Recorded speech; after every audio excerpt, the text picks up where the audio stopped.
ભાવનગર શહેરના ચિત્રા જીઆઈડીસીમાં એક યુવાન પર કરાયો જીવલેણ હુમલો। ગત મોડી રાત્રિએ અશોક સોલંકી નામના યુવાન પર કરાયો જીવલેણ હુમલો। બાઇક પર આવી બે અજાણ્યા ઈસમો દ્વારા અપશબ્દો બોલી યુવાન પર કર્યો જીવલેણ હુમલો।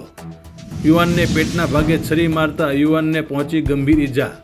ઈજાગ્રસ્ત યુવાનને સારવાર અર્થે ખાનગી વાહન મારફતે શહેરની સર્ટી હોસ્પિટલમાં ખસેડવામાં આવ્યો। સર્ટી હોસ્પિટલમાં યુવાન પર સર્જરી કરી સારવાર કરવામાં આવી। યુવાન પર હુમલાને લઈને તેમના મોટાભાઈ દ્વારા પોલીસમાં અજાણ્યા ઈસમો વિરુદ્ધ ફરિયાદ નોંધાવી। પોલીસ દ્વારા અજાણ્યા ઈસમો વિરુદ્ધ ફરિયાદ નોંધી આગળની કાર્યવાહી હાથ ધરી હતી। ભાવનગરમાં કાયદો અને વ્યવસ્થા કથળી છે ત્યારે લોકો પોલીસ પર કરી રહ્યા છે અનેક સવાલો।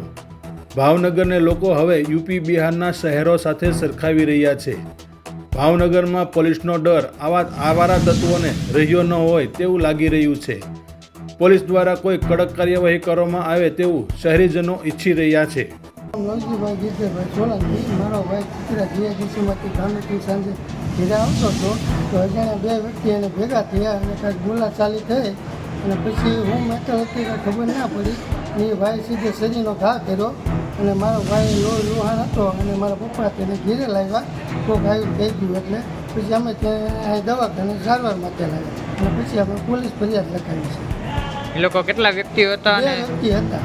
શું હથિયાર હતા એમની પાસે? હથિયારમાં એ શરી મારી એમ મારો ભાઈ કહેતો હતો પણ કોણ હતું એ એને ખબર નથી। બનાવ ક્યાં બન્યો છે? ચિત્રા જીઆઈડીસી આપણે ગૌશાળા છે ના રાત્રે 7:30 ની આજુબાજુ। આ ભાઈને કોઈની યારે જૂની અદાવત હતી કે નહીં? એવું કાંઈ નહીં।